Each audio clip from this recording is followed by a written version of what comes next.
প্রিয় দর্শক, আমার ধারণা আপনারা সবাই জানেন যে আজকে আমি কী নিয়ে কথা বলবো।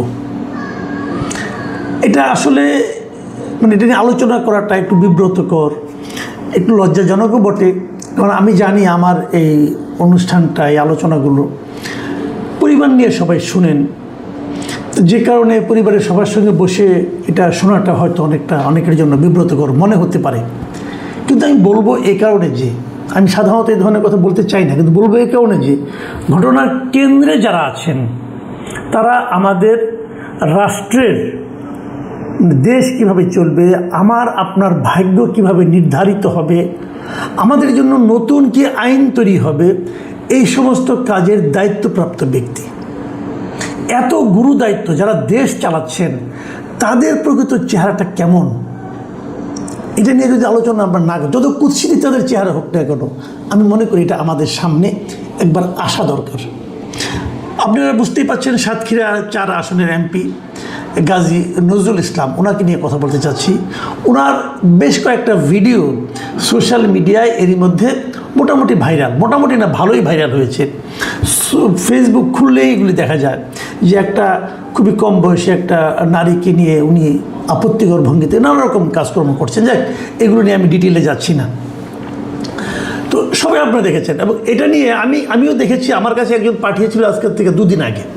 তো আমি প্রথম মনে করেছিলাম এটা হয়তো এআই দিয়ে বানানো অথবা সঠিক নয়, কিন্তু আজকে আমি এটা আলোচনা করলাম যখন দেখলাম ওই ভদ্রলোক নিজেই এই বিষয়ে একটা ব্যাখ্যা দিয়েছেন।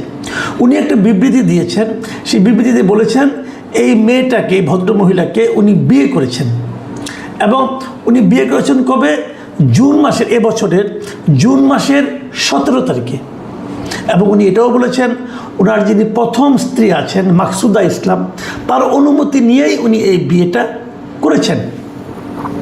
দেখুন, প্রথম স্ত্রীর অনুমতি নেওয়াটা এটা কিন্তু ইসলামী আইন অনুযায়ী জরুরি না, ইসলামী আইন অনুযায়ী জরুরি না, কিন্তু তারপরে উনি প্রথম স্ত্রীর অনুমতি নিয়ে বিয়ে করেছেন, এ কথা বলেছেন। মানে হলো এটা যে উনি আমাদের দেশের যে আইন আছে সেটাও মানতে চাচ্ছেন। ভালো কথা, কোনো সমস্যা নেই। এবং আমি তারপরে এটাও দেখলাম এক ভদ্রমহিলা নেকআপ পরা, খালি এটুকু চোখটুকু দেখা যায় আর সম্পূর্ণ ঢাকা। উনি নিজেকে মাকসুদা ইসলাম হিসাবে দাবি করলেন যে আমি মাকসুদা ইসলাম, আমার স্বামী আরেকটা বিয়ে করেছেন। এটা নিয়ে অনেকে নানা রকম কথাবার্তা বলছেন। যদি এই সমস্ত বিষয় বন্ধ না করা হয় তাহলে উনি আইনগত ব্যবস্থা নেবেন। আমার কাছে এই জায়গাটা ক্লিয়ার না, উনি কেন আইনগত ব্যবস্থা নেবেন? ওনার নাম থেকে বলে নাই, বিয়ে করেছেন কি করেন নাই এ নিয়ে বিতর্ক হয়েছে ওনার স্বামীর সঙ্গে, ওনার যে কথিত দ্বিতীয় স্ত্রী মরিয়ম খাতুন, তার সঙ্গে। তো উনি কেন আইনগত ব্যবস্থা নেবেন আমি বুঝতে পারলাম না। এটা আমার কেন যেন মনে হয় উনি স্বামীর চাপে পড়ে হয়তো এই জন্য কথা বলেছেন, আবার নাও বলতে পারেন, সেটা নিয়ে আমার কোনো বক্তব্য নেই। বাট ওনার এটা দেখলাম আর কি আমি। তো গাজী নজরুল ইসলাম সাহেব দাবি করেছেন যে এই ভদ্রমহিলাকে উনি বিয়ে করেছেন 17 জুন, এবং তারপর ওনার কিছু ছবি ঘনিষ্ঠভাবে কিছু ছবি, ওনার যে ড্রাইভার তিনি নাকি এটা ধারণ করেছেন, ভিডিও করেছেন, করে অনলাইনে ছড়িয়ে দিয়েছেন ওনাকে হেনস্থা করার জন্য। ওনার ড্রাইভারের নাম হলো ওবায়দুর রহমান। এই ওবায়দুর রহমান সাহেব দেখলাম আবার উনি একটা চিঠি লিখেছেন, পাবলিক করেছেন চিঠি। সেটাতে উনি বলেছেন যে ওনাকে নাকি এই গাজী নজরুল ইসলাম সাহেবের লোকজন যে ওনাকে মেরেছেন, এবং মারার পর ওনার ফ্যামিলিদের বাসায় যেয়ে মেরেছেন, মারধর করেছেন, এবং এই সমস্ত কারণে উনি সরকারের কাছে ওনার নিরাপত্তা চাচ্ছেন। এবং ওবায়দুর রহমান সাহেব আরও বলেছেন যে আমি তো ওনার ড্রাইভার ছিলাম, বিভিন্ন সময় ওনার সঙ্গে বিভিন্ন জায়গায় গিয়েছি, উনি একটা খুবই কত খারাপ লোক গাজী নজরুল ইসলাম, এই সংক্রান্ত উনি একটা ডিটেল বর্ণনা দিয়েছেন। এবং কত জায়গায় কয় জায়গায় উনি কোন জায়গায় নারীদের নিয়ে গিয়েছেন তারও একটা বর্ণনা দিয়েছেন। ওই ডিটেলে আমি যাব না, যাওয়ার দরকারও নেই। এখানেও একটা প্রশ্ন যে আপনি তো অনেকদিন ধরে ড্রাইভার ছিলেন, তা আগে কেন ছাড়লেন না চাকরিটা, এখন শেষে এসে মার খেয়ে ছাড়লেন, ঘটনাটা কি? এগুলো নানা ধরনের কথা কিন্তু আছে।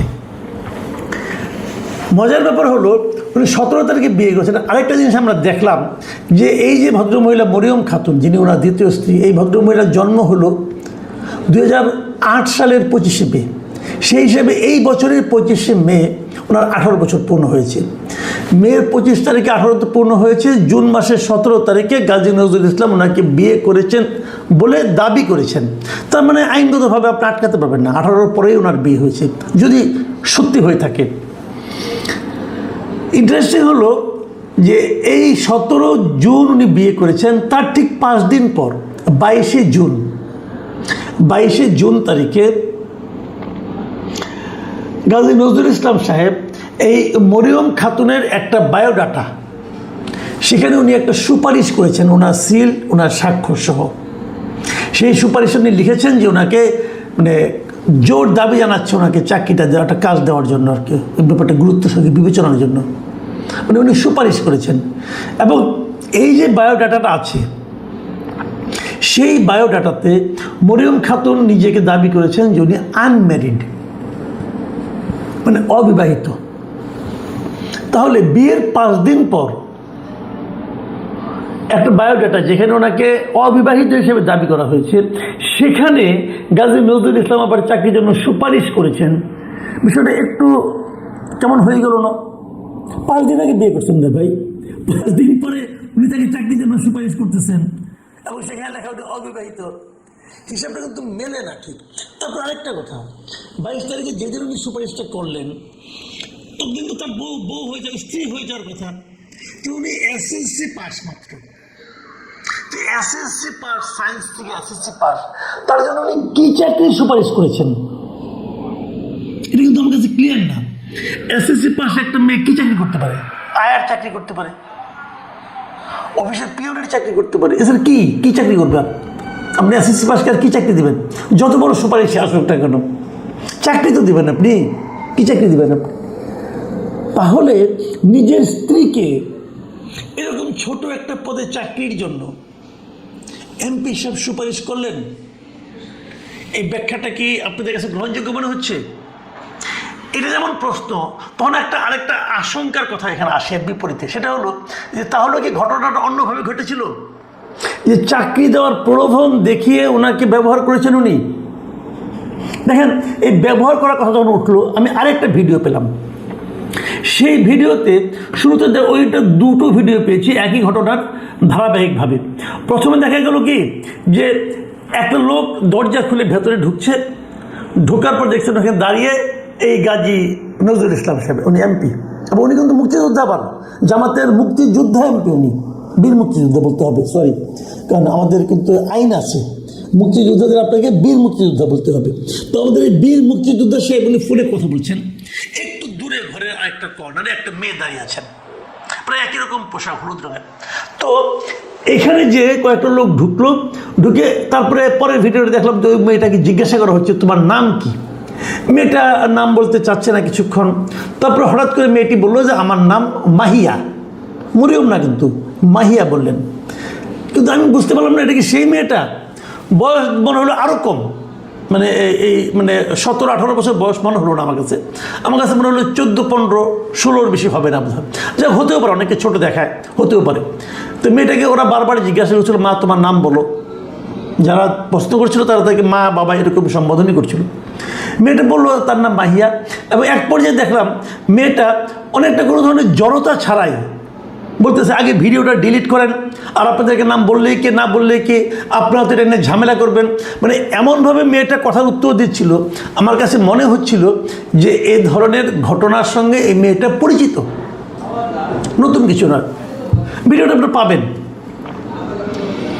এরপর একজন ওই ভদ্রলোককে, মানে আমাদের বীর মুক্তিযোদ্ধাকে জিজ্ঞাসা করলেন যে আপনি কি মুরব্বী এখানে কতবার এসেছেন এই বাসায়? তুমি বললো, উনি 2 হাত তুলে বলেন যে না আমি একবারই আসছি, এর আগে আসি নাই, এবং বলছে এই রুমে আপনি কীভাবে ভাড়া করলেন? ওইকে আমার ড্রাইভার ভাড়া করে দিয়েছে। তারপর ওরা জিজ্ঞাসা করলেন যে আপনি জামাতের লোকে এই কাজ করলেন, এটা আপনার খারাপ লাগে না? তো উনি কী বলবেন জানি না, চুপচাপ থাকলেন, বললেন এটা প্রচার, যাও অনেক কিছু আলাপচলা হলো, অত আলোচনা যাচ্ছি না আমি।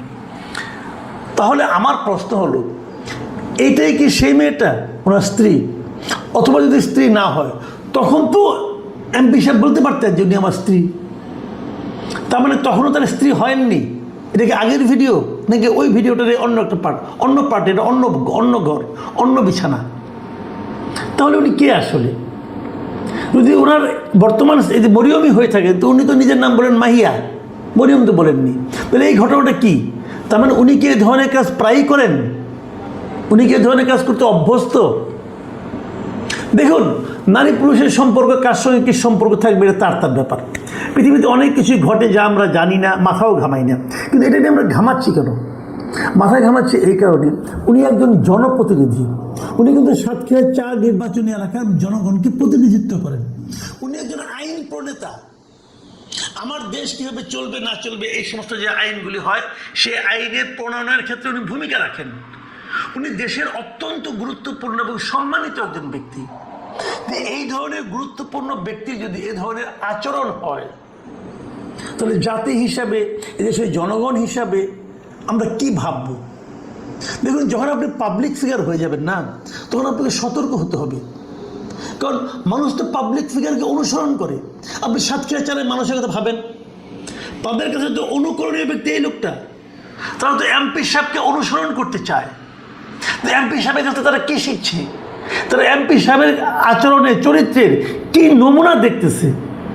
সাতক্ষীরা 4 মানুষজন এখন তাদেরকে মাথায় হেড করে দিলেন না এই একটা ভদ্রলোক। লোকে তো বলবে যে আপনারা এরকম কেমন লুচ্চাকে ভোট দিয়েছেন। কি জবাব দেবে তারা? এত লোককে আপনি অপমান করলেন, কেন করলেন? এবং আপনার এই আচরণ দেখেন, উনি একটা কাবিননামা দাখিল করেছেন, দেখাচ্ছেন যে কাবিননামা। আমার সন্দেহ আছে এই কাবিননামাটা নিয়ে।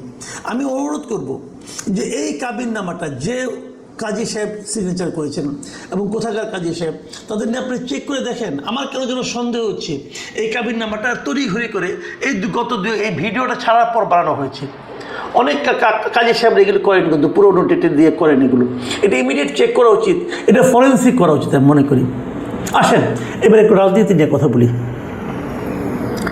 যখন প্রথমবার ভিডিওটা দেখলাম তড়িঘড়ি করে শিবিরের কিছু লোকজন বললো যে এই ভিডিওটা এআই দিয়ে বানানো, তারা অস্বীকার করলো। এবং আমি একটা ফটোকার্ডও দেখলাম যে সাদিক কায়েম বলছে এটা এআই দিয়ে বানানো। তো আমার কথা হলো কি, যে ভাই, যেরকম চট করে একজনকে ব্লেম করা ঠিক না, ওরকম চট করে একজনকে অভিযোগ আসলে সেটাকে বাতিল করে দেওয়া ঠিক না। তদন্ত করেন, অনুসন্ধান করেন, জিজ্ঞাসা করেন। শিবিরের লোকজন তো নজরুল সাহেবের সঙ্গে যোগাযোগ করতে পারতেন, করে চুপ করে থাকতেন কেন বলেন? আমার ভালো লেগেছে জামাতের রিয়াকশনটা। জামাতের হয়ে জামাতের দলের সহকারী সেক্রেটারি জেনারেল এবং কেন্দ্রীয় প্রচার ও মিডিয়া বিভাগের সেক্রেটারি অ্যাডভোকেট এহসানুল মাহবুব জুবায়ের, উনি একটা বিবৃতি দিয়েছেন। উনি বলেছেন যে এই যে ঘটনাটা ঘটেছে, এই বিষয়ে জামাতে ইসলাম নজর রাখছে। তারা এটা নিয়ে এরই মধ্যে গাজী নজরুল ইসলামের নিজের বিবৃতি, তার প্রথম ও দ্বিতীয় স্ত্রী এবং দ্বিতীয় স্ত্রীর যে সমস্ত কথাবার্তা আছে সেগুলো তারা খতিয়ে দেখছে এবং খোঁজখবর নিচ্ছে এবং প্রকৃত ঘটনার তথ্য উপাত্ত সংগ্রহ করার পর জামাত ইসলামী তাদের সাংগঠনিক নিয়ম অনুযায়ী প্রয়োজনীয় পদক্ষেপ গ্রহণ করবে। আমি এই জামাতকে ধন্যবাদ দেব এই কারণে যে আপনারা একটা সঠিক সিদ্ধান্ত নিয়েছেন। দেখুন, পুরো ঝুড়ির মধ্যে একটা যদি পচা ডিম থাকে না, তাহলে পুরো ডিমগুলি কিন্তু আলটিমেটলি মানুষ সন্দেহের চোখে দেখে। জামাত ইসলামের কথা বলে, জামাত ইসলামী জীবন ব্যবস্থার কথা বলে। গাজী নজরুল ইসলাম সাহেব যা করেছেন, এটাকে আমি আর যাই বলি না, ওনার যে সন্দেহজনক আচরণ, এগুলি মানুষের মধ্যে কিন্তু জামাত সম্পর্কে ভালো ধারণা দিচ্ছে না। বিপরীত দিকে জামাত যখন ইসলামের কথা বলে, তখন মানুষ মনে করে এটাই বুঝি ইসলাম। ইসলাম কীরকম? ইসলাম এরকম না। দেখুন, ইসলামে দ্বিতীয় বিবাহ করা যায়, কোনো সন্দেহ নেই। ওনার বয়স, উনি মুক্তিযোদ্ধা ছিলেন, কিন্তু ওনার বয়স ধরে নেন আপনি 70-এর বেশি। উনি 18 বছর বয়সে একটা মেয়েকে বিয়ে করেছেন, এতে কোনো আপত্তি নাই। কিন্তু এটা ইসলামের দৃষ্টিতে কোনো আপত্তি নাই, সামাজিক দৃষ্টিতে কোনো আপত্তি নাই, বিজ্ঞানের দৃষ্টিতে কোনো আপত্তি নেই। হতে পারে, এটা আমার কোনো আপত্তি নেই। সারা দুনিয়াতে এরকম বয়সের ব্যবধান থাকতে পারে, এটা নিয়ে আমার কোনো বক্তব্য নেই। কিন্তু আমার বক্তব্য হলো, আমাদের সমাজে এটা কি মেসেজ দেয়? আমাদের সমাজের যে মেসেজটা, এই মেসেজটা কিন্তু গুরুত্বপূর্ণ। কারণ আপনি যে একটা সামাজিক লোক, আপনি যে একজন জনপ্রতিনিধি, আপনাকে কিন্তু গুরুত্বপূর্ণ এই সমস্ত বিষয়গুলো কিন্তু মাথায় রাখতে হবে এবং এটা জামাতকে রাখতে হবে। আপনাদের মনে পড়ে অনেক বছর আগে মৌলানা ভাসানী একবার জামাত নিয়ে একটা গুরুত্বপূর্ণ কথা বলেছিলেন। তিনি বলেছিলেন যে আল্লাহ বানাইছেন ইসলাম, শয়তান বানাইছে জামাতে ইসলাম। এটা মৌলানা ভাসানীর একটা বক্তব্য ছিল। আমি জামাত ইসলামের নেতাদেরকে অনুরোধ করব যে ভাই, এই মৌলানা ভাসানীর যে উক্তিটা, এটাকে যদি আমাদের দেশের সাধারণ মানুষ সত্য হিসেবে বিবেচনা করতে থাকে, তাহলে আপনাদের রাজনীতির কি দুরবস্থাটা হবে। আমি জানি না জামাত কী করবে, তবে আমার মনে হয় ওনার ব্যাপারে কঠোরতর ব্যবস্থা নেওয়া উচিত, এবং তারপর যেটা হবে সেটা হবে। এটা নিয়ে আর আমি নতুন করে কিছু বলতে চাই না। আমি সুনির্দিষ্টভাবে কোনো কিছু বলতেও চাই না, এটা ওনাদের ব্যাপার, ওনারা বুঝবেন যে ওনারা কোথায় কী করবেন না করবেন। প্রিয় দর্শক, অনেকগুলো জিনিসই আমরা দেখছি, অনেকে ফান করছেন, অনেকে অনেক কিছু করছেন, সেগুলো করা খুব জরুরি না, কিন্তু আমি মনে করি এটাকে সামাজিকভাবে এটাকে প্রতিরোধ করতে হবে।